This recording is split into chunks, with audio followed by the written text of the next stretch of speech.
Everyone, greetings. I figured it's time for a little vineyard updates over the next 2-3 days.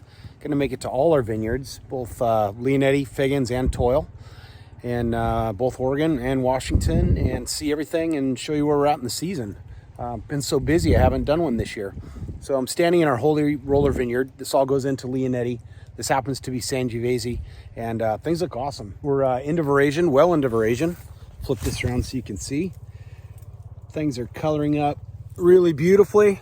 Things are early this year. We usually don't see veraison here until August. It's a little bit before, and but it's just been warm and so dry, just really incredibly dry. In fact, today, if you can see, it's a little overcast. I had 3 or 4 drops on my windshield, and you know it's a dry year when you're driving, and you know that gets you excited. Look, it's actually raining. I've got a bunch of questions from you guys, customers and whatnot, about the fires. The fires that we have now are in the Blue Mountains. They're to the east of here, and our prevailing winds are from the southwest. So haven't had really any smoke impact whatsoever.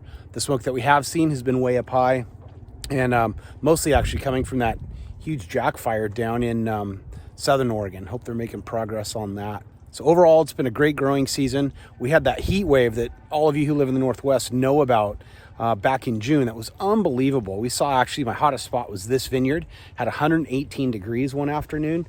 And had that happened later in the season, it would have been pretty devastating in terms of sunburn. Happening when it happened really kind of saved our bacon. We watered things up ahead of time.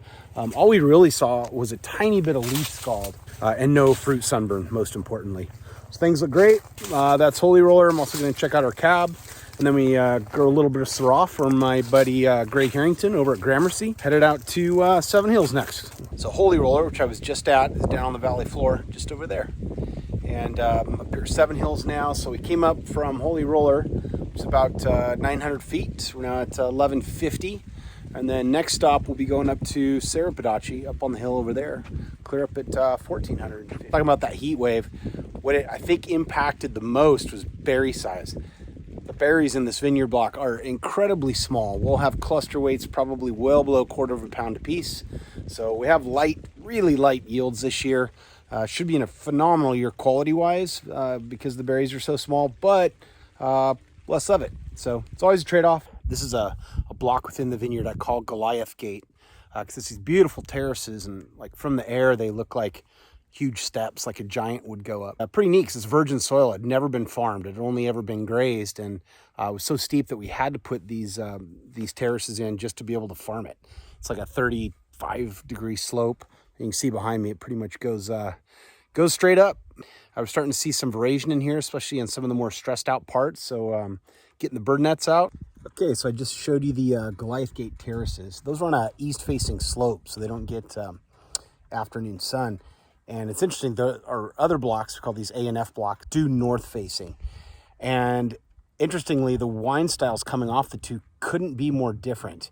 And it makes a lot of sense if you think about it. So this north-facing blocks, they get the afternoon sun. You know, the sun sets here clear in the Northwest during the growing season.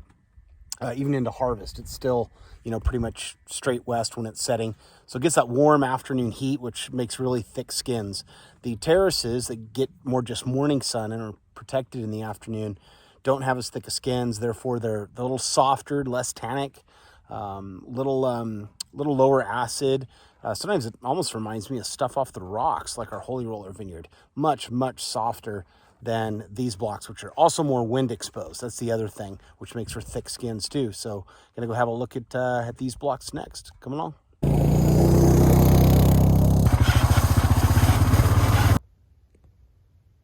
So this block here at Serapadachi is our Alianico, and you can see all the carnage on the ground. The guys are leaf thinning. So getting it down to just a single layer of leaves that we can then come in on a cool day, open up a little bit. We like to have this morning side a little more open than the afternoon. The best mechanic in the business right here. Always dirty.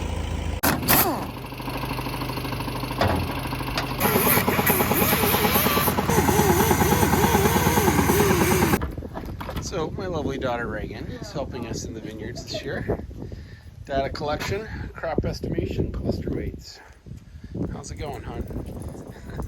Good.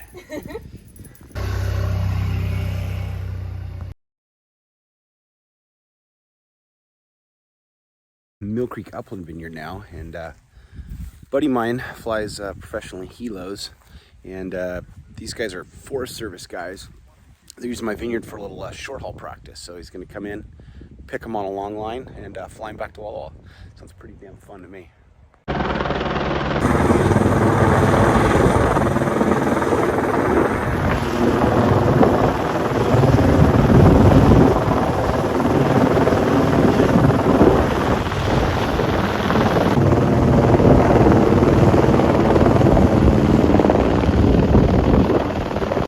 All right, gang, early bird at the airport this morning. Going to head over to Toil, check out Vineyards over there. My buddy Ty's been here fighting fires. There's been a ton of helicopters here. See his is over there. And he's got about 12 days off now after working hard for 3 weeks. So gonna take him back home, lives near McMinnville. So gonna work out nicely. All right, so the flight over was uneventful. Smoky, hazy, but uneventful. Could barely see Mount Hood even though I was flying right by it.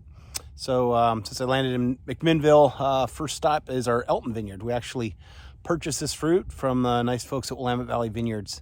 It's in the Eola Amity foothills, volcanic soils, really wonderfully farmed site.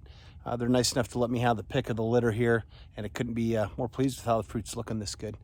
So we're shaking up our Chardonnay program a little bit.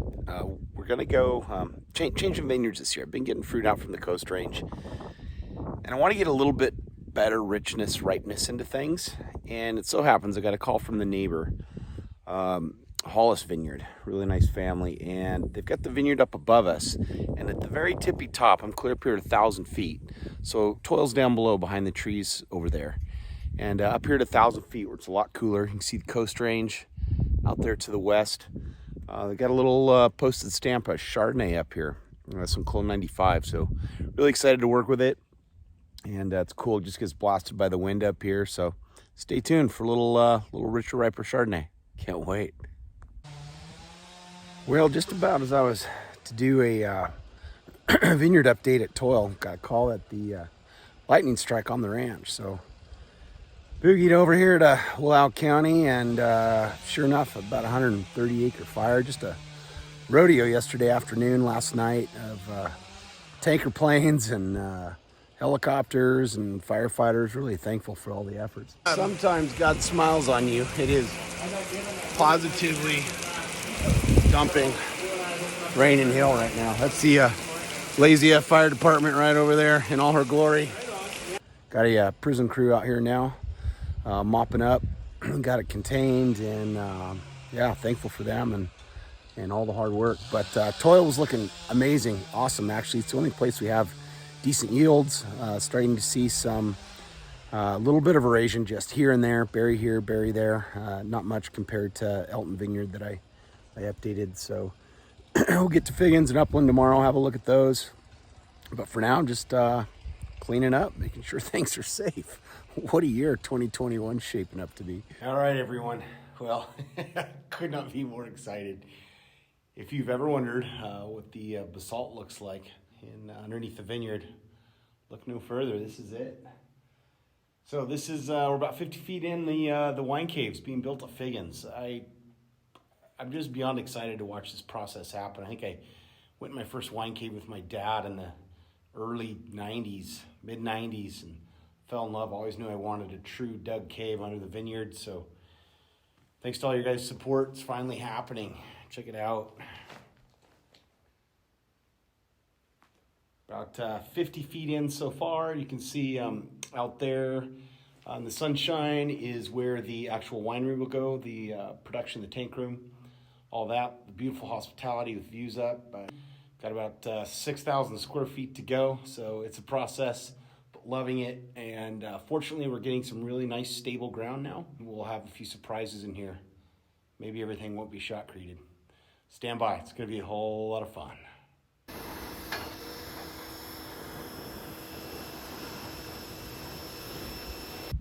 All right, gang, well, thanks for watching along. It's little vineyard updates I do. Always appreciate your comments. Tell me what you want to see. You know, I'll be doing more winery construction as we go along at Figgins, but into harvest here in a few weeks, probably 3, and we'll do another harvest video, show you that stuff. So as always, thank you for your support of everything Figgins Family Wine Estates, Lee and Eddie, Figgins, Toil, Oregon. Couldn't do it without you. Enjoy a beautiful day and drink a great bottle of Walla Walla wine tonight. Cheers.